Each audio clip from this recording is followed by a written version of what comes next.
The large bees watched as Soryang struggled on the ground, a reddish aura spreading across his body, like an intense heat. Along with this discomfort, it felt like there was an itch inside him. The heat overwhelmed him, making him foam at the mouth and nose, grinding his teeth and sweating heavily. His heartbeat was racing. Despite the intense heat, as if he were on fire, he slowly reached out to try and touch the queen bee. With little strength left, his last words before passing out were a question about what she had made him eat, and then he fainted. With his eyes still closed, he heard his name being called. Hue-eun was asking her grandfather what was happening to him, showing her concern. Museong, stroking his beard and with his vast experience, commented that he must have swallowed a very potent elixir. After hearing this, Soryang passed out again. Museong began to guide his Kai to help him. Shortly after, Hue-eun cared for him with a warm towel. She wiped his face. Sitting on the bed with messy hair, he asked where he was. She told him he was in the clan's medical wing. Fixing her hair, she explained that when they saw him, he was being dragged by the golden-haired king bees. She and her grandfather ran to the hive and found him unconscious, so they brought him to the medical wing. She asked if he remembered anything that had happened. He sighed, putting his hand on his face, a bit upset. He thought about his first kiss in that world. Hue-eun sensed something was wrong from his expression and asked if he was okay or if something was wrong with his body. She also asked if he wanted her to call her grandfather. He looked at his hands, sighed, and said no. He mentioned that the queen bee fed him the same food she ate, which he thought caused the situation. Curious, Hue-eun asked what he had eaten. He said he didn't know the exact name, but if he had to name it, he would call it the king bee's elixir. Hue-eun was surprised. With a smile, he explained that the worker bees collect nectar and pollen to feed themselves. Only the worker bees, dedicated to their work, consume this nectar and pollen. After explaining this, she asked if that was the case, then what does the queen bee eat? He casually replied that the queen bee feeds exclusively on the king bee's elixir, made by the workers from birth to death. In other words, the jelly that the queen bee forced him to eat was royal jelly. Hue-eun understood the situation. It is the exclusive food of the queen bee throughout her life. But Soryang furthermore mentioned that the king bee's elixir has a special effect, leaving her surprised. He explained that normal worker bees live around a month and a half, but the queen bee, eating the king bee's elixir, can live up to 60 times longer. Then he asked if this wasn't incredible. Overwhelmed with information, she told him to calm down. It was a lot to take in. With a sigh, she said she understood. The mystery was solved. She explained that the internal cultivation method he practiced is the 5 venoms return technique. It's just a beginner's technique, so he wouldn't be able to absorb all the elixir's power. But since the golden-haired king bee's honey contains 2 months of internal energy, he basically absorbed 60 times that amount, which is equivalent to 10 years of internal energy. Then she congratulated him on his lucky encounter. Soryang began to feel a bit of energy while repeating 10 years of internal energy. Hue-eun, a bit nervous and fiddling with her hair, suggested he check the silver mirror afterward. Blushing, she averted her gaze and mentioned there might be other effects of the queen bee's elixir. Curious, he asked what other effects. While scratching his face in doubt, he asked about the silver mirror. He picked up the mirror and looking at his reflection, noticed something strange. His skin was so smooth it even shone. Still examining himself, he wondered if royal jelly always had such effects. Upon touching his face, he was surprised to find his skin soft and smooth, almost like that of a woman. While touching his face, he considered that perhaps royal jelly, the food of the queen bee, had caused some effects that were not very pleasant for him, making him worry that he might have turned into a girl. He looked around to clear his doubts. Then he looked between his pants and with a sigh of relief, he lay down on the ground, happy he hadn't lost his most precious possession. Lying on the ground, he recalls Hue-eun mentioning that if her grandfather hadn't guided his Kai, something disastrous might have happened. He realized he should thank her grandfather since he was on the brink of death and was saved. He leaves the medical wing and walks through the clan, noticing everyone staring at him. Wondering why so many people are giving him strange looks today, he questions if it's because his internal energy increased. The stares and whispers bother him, so he decides to escape, running off while others laugh as he goes. He arrives at the clan's restaurant and peeks through the door. He spots his father-in-law, future wife, mother-in-law, and the old man dining. His mother-in-law quickly notices him and, pleased, comments on how handsome her son-in-law is. She asks how he is feeling. He greets them, saying he is fine and apologizes for worrying them. His mother-in-law, aware of the situation, says it's okay since he had such a fortunate encounter, making it a reason to celebrate. She decides to tease her daughter a bit, saying she must be envious of Soryang's skin. Embarrassed, she quickly invites him to sit. Soryang, also embarrassed, agrees. He joins the table for a huge banquet where everyone enjoys themselves. His father-in-law asks if he is feeling well after everything that happened. He confirms he is and apologizes again for causing concern. He expresses his gratitude to the grandfather for taking care of him. Museong, smiling, congratulates him on his lucky encounter. Seeing curiosity on everyone's faces, his father-in-law asks if he could explain what happened. He mentions he heard a little about the queen bee's elixir from wine, but wants to know the full story. He hesitates, scratching his face, but finally explains that the golden-haired queen bee seemed to like her new home and rewarded him for his kindness. As he gestures, he says she dragged him into the hive and fed him the king bee's elixir, which he believes caused all the confusion.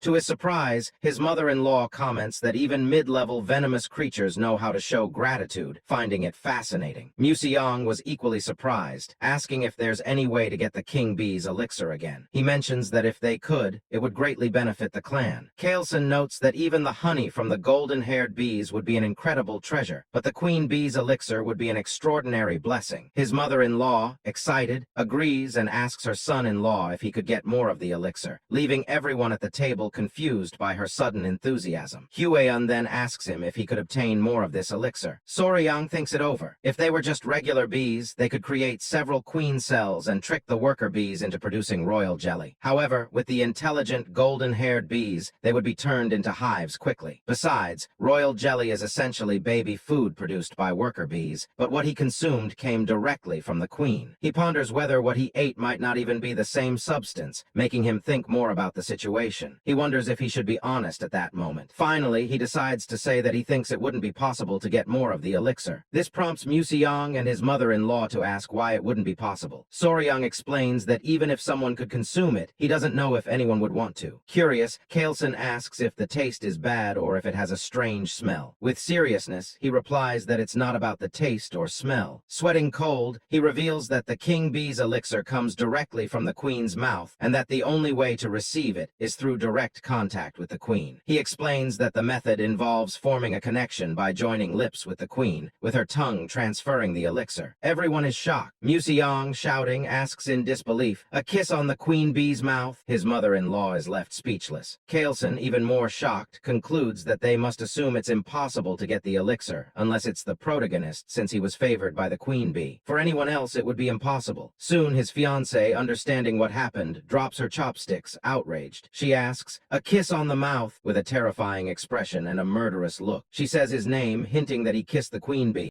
So, friends, this chapter comes to an end. What will happen next? We'll uncover it in the next chapter. Don't forget to rate this chapter out of 10 in the comments. We'll see you in the next video. Until then, take care and goodbye. Don't forget to like the video and subscribe to the channel.